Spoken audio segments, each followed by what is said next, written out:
What's up, folks? It's Dan here from BeGameCharacter.com, where we turn games into gains, and today we're going to talk about one of the main enemies of gains, and that is stress.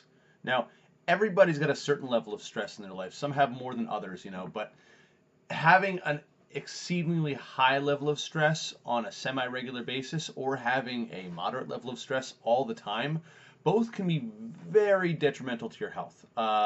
They will prevent you from sleeping. They will prevent you from functioning at your highest capabilities. They will cause anxiety. They will cause depression. They will cause seriously lack of performance in the gym, but that's of course secondary to all of those other things. Generally not good for mental health, and if you're not mentally healthy, then you're not going to be physically healthy either.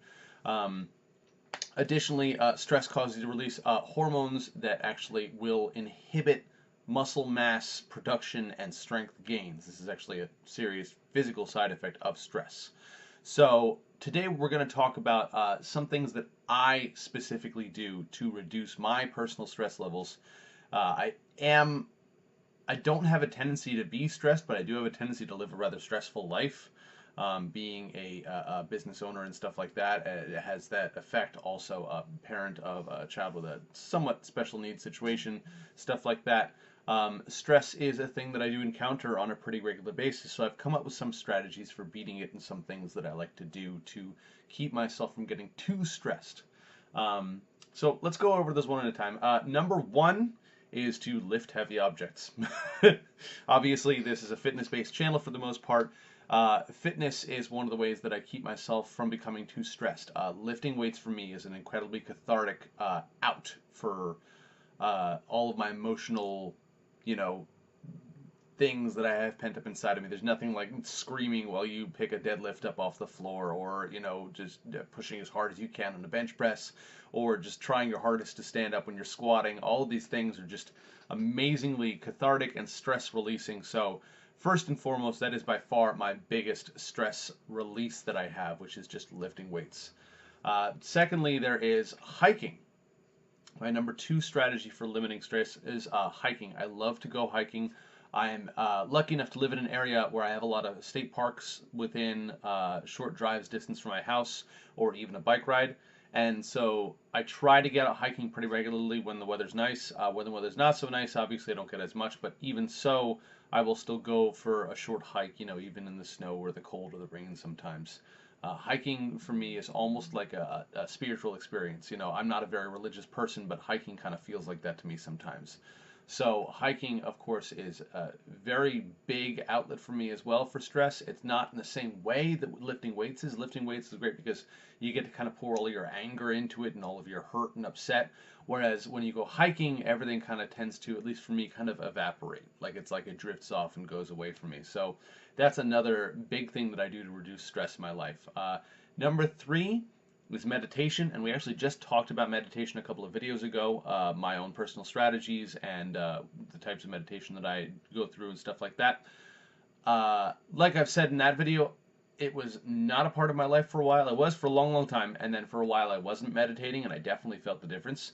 Adding a 15 to 20 minute sit to your life every single day will drastically alter your life, and one of the ways it will drastically alter your life is in stress. And this has actually been studied scientifically, and they've found that this is one of the best remedies you can have for stress and a great way to handle all kinds of mental hurts and unpleasantness and stuff like that. So absolutely, as I said in that other video, add meditation to your life. It will improve everything. It's like a cheat code for life. So meditation is something else that I do, and again, I made a video on it, so if you want to see how I do it and get a link to a couple of resources that I use, go check that out. I think it's like 3 or 4 videos ago.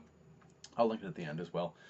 Finally, number four, we've got get loud. Now, this is going to sound kind of silly, but if I'm really stressed out, sometimes all I just do is shout. Like I'll be in my car, I'll be driving, and maybe got some bad news or something. I'll just yell at the top of my lungs, and it sounds silly, and you may not always have an environment where you can do it, but sometimes just taking a deep breath and just shouting as loud and as long as you can, and even doing it a couple of times, is amazingly great for just releasing any pent up frustration you've got or any stress that you have in your body. So Give that a try if you haven't ever before. It's amazingly freeing to just yell at the top of your lungs. And if you find yourself in a place where you can without feeling too embarrassed about it, like in your car if you're driving around or if you're out in the middle of nowhere or whatever, just try it. It feels really, really, really good. So that's 4. Let's go with number 5. Number 5, and this is more of a mental uh, uh, shift, but it is realize that you can't change what's not in front of you. Like you cannot. There are things outside of your control that you just really can't alter. And sometimes those things will stress you. But even more stressful is trying to change them when you're not able to. Now, this is not always the case. There are many things in your life that are always within your control, but some things are not. For instance, I'm a very politically active person. It doesn't translate much here on the blog, but if you watch my personal video channel, The Best Dan Wallace, I talk about that sometimes. Being politically active is kind of a double-edged sword. It's great to understand and know what's going on in your community and the country at large and have strong opinions on it and be well informed and whatnot. But there are certain things that I just cannot alter. Like, for instance, right now, I can't do anything about somebody who is a senator in, a state 3 states over from me. I could theoretically donate to the campaign of somebody running against them, but that's about it. I can maybe spread the word about them, but again, no direct effect. I can't vote for them. I can't make election day come faster to get them voted out.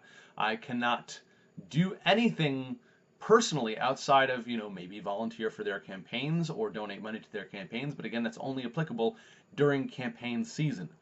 So if that person does something in the news that I really disapprove of or proposes something for the country that I really, think we should not do or whatever, there's really very little that I can do about it. And them doing that might stress me out.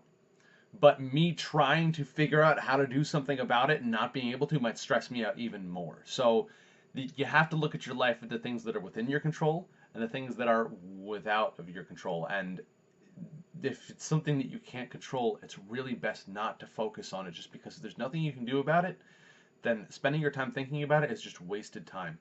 Like, there's no point in worrying about things that you personally can't change, at least not right now. The best you can do is build your life in a way that you can maybe start to change things that stress you out. But it's not a quick fix, and dealing with the stress of trying to change something that you can't is just not healthy. It's never going to do anything good for you. So moving on from that, we're going to go to number 6. Number 6, which is climb mountains, don't carry them. What do I mean by this? Similar to the previous thing, but the idea is you can either climb a mountain and get past it, i.e. a difficult thing in your life, and then keep going, or you can climb a mountain and try and carry it with you afterwards. We are all going to go through rough patches in our life, unpleasant things in our life, stuff that makes us not happy, stresses us out. But once you get through it, you need to leave it behind. Carrying it with you, and the idea that you keep thinking about it after you've dealt with it, that you keep letting it infecting your life after you've cured yourself of it, it's not healthy. And carrying that mountain with you is always going to get you tired.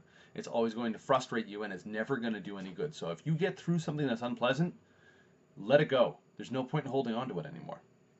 And finally, I'm going to move on to number 7. This is the last one, which is run. And running is another fitness-based thing that I do. I don't mean running away from your problems. I just mean running in general.